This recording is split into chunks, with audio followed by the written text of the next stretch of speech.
ಪಾರ್ಲರ್ಗೆ ಹೋಗದೆ ಮನೆಯಲ್ಲಿ ನಿಮಗೆ ಸುಲಭವಾಗಿ ಸೂಪರ್ ಆಗಿರುವಂಥ ಫೇಶಿಯಲ್ ಗ್ಲೋ ಬೇಕಾ? ಹಲೋ, ನಮಸ್ತೆ ಎಲ್ರಿಗೂ. ಬ್ಯೂಟಿ ಪಾರ್ಲರ್ಗೆ ಹೋಗ್ಬಿಟ್ಟು ಸ್ಕಿನ್ ಗ್ಲೋ ಆಗಬೇಕು ಅಂತ ಅಂದ್ಬಿಟ್ಟು ಪಪ್ಪಾಯ ಫೇಶಿಯಲ್ ಮಾಡ್ಕೊಂಡು ಬರ್ತೀರಾ ತಾನೆ? ಅದಕ್ಕಿಂತ ಚೆನ್ನಾಗಿ ರಿಸಲ್ಟ್ ಕೊಡುವಂಥ ಅದೇ ಪಪ್ಪಾಯ ಫೇಸ್ ಪ್ಯಾಕನ್ನು ಮನೆಯಲ್ಲೇ ಮಾಡ್ಕೊಂಡು ಹಚ್ಕೊಂಡು ಅದಕ್ಕಿಂತ ಡಬಲ್ ಗ್ಲೋ ಪಡ್ಕೊಂಡ್ರೆ ಹೇಗಿರುತ್ತೆ? ಇವತ್ತಿನ ವಿಡಿಯೋದಲ್ಲಿ ಆ ಟಿಪ್ಸನ್ನು ನಾನು ನಿಮ್ಗೆ ಹೇಳ್ಕೊಡ್ತಾ ಇದ್ದೇನೆ. ವಿಡಿಯೋನ ಮಿಸ್ ಮಾಡದೆ ಪೂರ್ತಿಯಾಗಿ ನೋಡಿ. ಥ್ಯಾಂಕ್ಸ್ ಎಲ್ರಿಗೂ. ಮೊದಲಿಗೆ ಈ ಫೇಸ್ ಪ್ಯಾಕನ್ನು ಮಾಡೋದಕ್ಕೆ ನಮಗೆ ಒಂದು ತುಂಡು ಹಣ್ಣಾಗಿರುವಂತಹ ಪಪ್ಪಾಯ ಹಣ್ಣು ಬೇಕಾಗುತ್ತೆ. ಅದನ್ನ ಕ್ಲೀನಾಗಿ ಸಿಪ್ಪೆ ತೆಗೆದ್ಬಿಟ್ಟು ಈ ಥರ ಕಟ್ ಮಾಡಿಕೊಂಡು ಅದನ್ನ ನಾವು ಒಂದು ಮಿಕ್ಸಿಗೆ ಹಾಕಿ ನುಣ್ಣಗೆ ಪೇಸ್ಟ್ ಮಾಡ್ಕೋಬೇಕಾಗುತ್ತೆ. ತುಂಬ ಹಣ್ಣಾಗಿದ್ದರೆ ಒಳ್ಳೆಯದು, ನೈಸಾಗಿ ಪೇಸ್ಟ್ ಆಗುತ್ತೆ. ಈ ಪೇಸ್ಟ್ ನಮಗೆ ಒಂದು ಅಥವಾ ಒಂದು 2 ಚಮಚದಷ್ಟು ಸಾಕು. ಇವಾಗ ಇದಕ್ಕೆ ಇನ್ನೊಂದು ಕ್ರೀಮನ್ನು ನಾವು ಮಿಕ್ಸ್ ಮಾಡ್ಕೋಬೇಕಾಗುತ್ತೆ. ಆ ಕ್ರೀಮನ್ನು ಮಾಡೋದು ಹೇಗೆ? ಅದಕ್ಕೆ ಏನು ಬೇಕಾಗಿಲ್ಲ, ಒಂದು ಅರ್ಧ ಬೌಲಷ್ಟು ಮೊಸರಿದ್ರೆ ಸಾಕು. ಆದರೆ ಮೊಸರಿನ ನೀರನ್ನು ಹಿಂಡ್ಬಿಟ್ಟು ಅದರ ಕ್ರೀಮನ್ನಷ್ಟೇ ನಾವು ತಗೋಬೇಕು. ಅದನ್ನ ಯಾವ ಥರ ಮಾಡೋದು?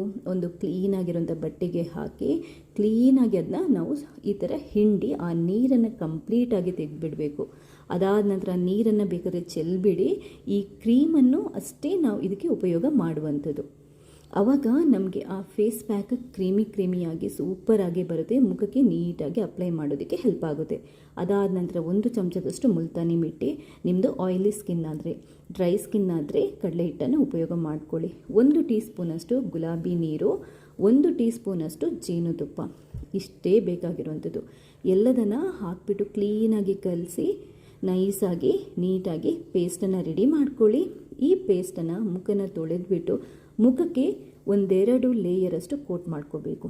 ಅದಾದ ನಂತರ ಒಂದು 15 ನಿಮಿಷ ಬಿಟ್ಟು ಅದೊಂದು ಸ್ವಲ್ಪ ವೆಟ್ ಇರುವಾಗಲೇ ಮುಖಕ್ಕೆ ಸ್ವಲ್ಪ ಗುಲಾಬಿ ನೀರನ್ನು ಸ್ಪ್ರಿಂಕಲ್ ಮಾಡಿಕೊಂಡು ಅಥವಾ ತಣ್ಣೀರನ್ನು ಸ್ಪ್ರಿಂಕಲ್ ಮಾಡಿಕೊಂಡು ಒಂದು 3-5 ನಿಮಿಷ ನೀವು ಮಸಾಜ್ ಮಾಡಿ ಅದಾದ ನಂತರ ತಣ್ಣಗಿನ ನೀರಲ್ಲಿ ತೊಳ್ಕೊಂಡು ಕ್ಲೀನಾಗಿ ಒರೆಸ್ಬಿಟ್ಟು ಲೈಟಾಗಿ ಯಾವುದಾದ್ರೂ ಟೋನರನ್ನು ಅಪ್ಲೈ ಮಾಡಿಕೊಂಡು ಅಥವಾ ಗುಲಾಬಿ ನೀರನ್ನು ಅಪ್ಲೈ ಮಾಡಿಕೊಂಡು ಮಾಯ್ಶ್ಚರೈಸರನ್ನು ಅಪ್ಲೈ ಮಾಡಿ ಬಿಡುವಂಥದ್ದು.